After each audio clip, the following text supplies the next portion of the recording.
was a leader of opposition in Parliament, and at that time he was a Member of Parliament for Agago County. Good evening, Professor Maurice Ogenga Latigo. It's a pleasure having you on Spectrum. Thank you very much, Kenneth, and good evening, listeners of Spectrum, and also those who are watching us on stream. Thank you so much for joining us. Now, Prof, let me begin with a wider picture, the political environment in our country. Next year, 2026, we're going to have elections. We'd like to hear from you as somebody who has participated in this area, and you've continued to watch closely what is happening in your country. How would you describe the political environment? Bad, scary, and calling for voices of reason to speak out. Simply because we have seen these cycles before, where a regime comes into power, like President Museveni did in January 86, the kind of crowd that welcomed him in the city of Kampala when they were swearing in front of Parliament. Same thing that we saw when Amin took over power and drove through the streets of Kampala, and everybody was elated. The problem with our country is that every time political changes occur, people miss the point, and they get taken by simple sentiments. And in that simple sentiment, those who know what they are doing ride on the backs of Ugandans. The politics now, as you can see, is the politics where over the last 10 years, it has become increasingly very difficult for President Museveni and the NRM to explain to Ugandans what they have been doing in power. And with every lack of explanation, Ugandans turn to where they can find hope. And given the young population in our country, the young population find hope in their equals, in people like Bobby Wine, and his courage in confronting the challenge of the current regime. And then too many of us then retreat. Instead of raising our voices so that we are heard, so that the challenges that face us are highlighted and addressed, we retreat. And tragically, that is what the politics of Uganda now is. Go ask anybody from any part of Uganda,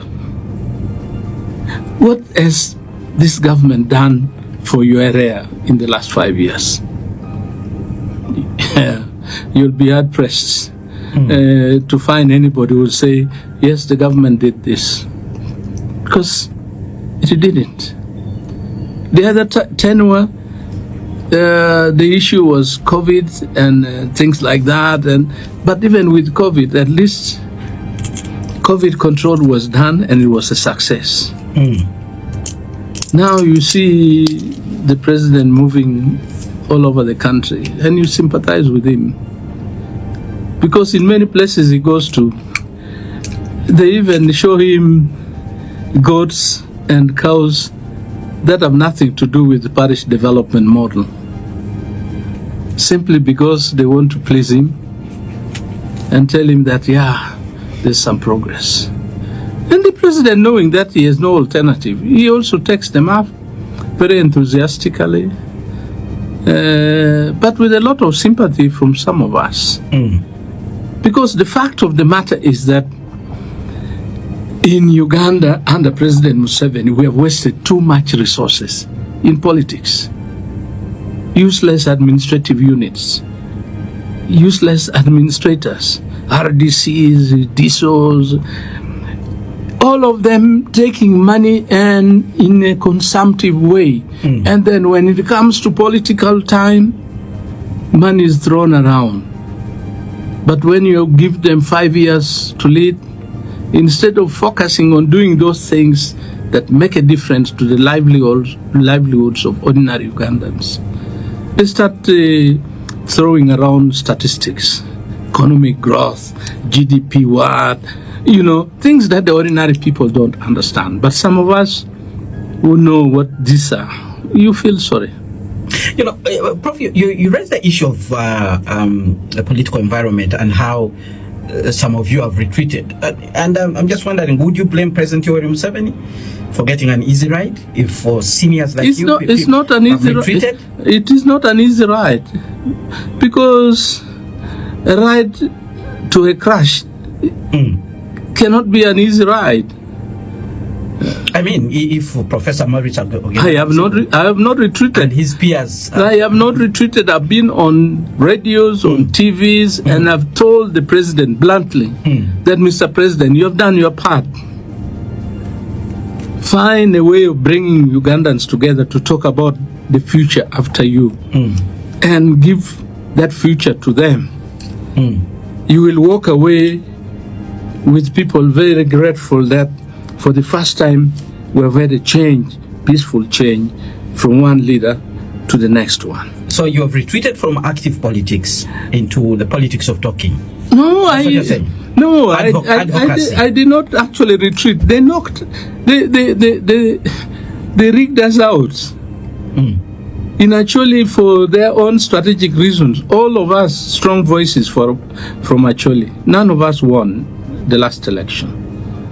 In Agago, me and Franca, Judith, we were knocked out. In Arul, Udonga Uto and Lucy Achero, and even Sidi Luwila, who was a strong chair of Agriculture Committee, we were all knocked out. In Gulu, Regano Kumu, Leandro Komakech got knocked out. Oyet Simon in Noya, and Adong Lily.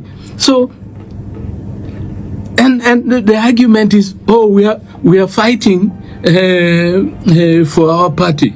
No. It is not fighting for our party. It is removing those whom they perceive as are impediments to their objectives. All right. And yet, there are no people that guide this country, support it on technical grounds more than some of us. But we pay the price for being voices that people look to. All right.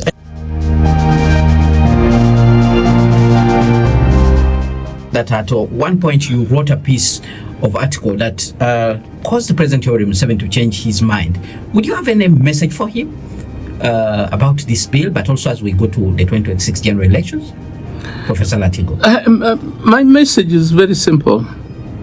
Mr. President, these young people don't hate you. Which young people? Young Ugandans. Okay. Who stand out and oppose what is happening to our country. They don't hate President Museveni. If they were not Ugandans, it could have been worse. The great thing that God created for Ugandans is that we have an incredible level of patience and humility in doing things. But if you think you can use the military, you can use the law, you can use the police to oppress these young people, you have something coming. Because the very rebellion that you undertook for a very simple reason will become open rebellion against your government on the streets of Uganda. Because things are not okay. Mr. President, things are not okay. And every passing day, your capacity to handle it reduces because you have done your part. For the sake of this country, for the sake of your legacy, and for the sake of the history of your struggle. Find time to say, I have done my part.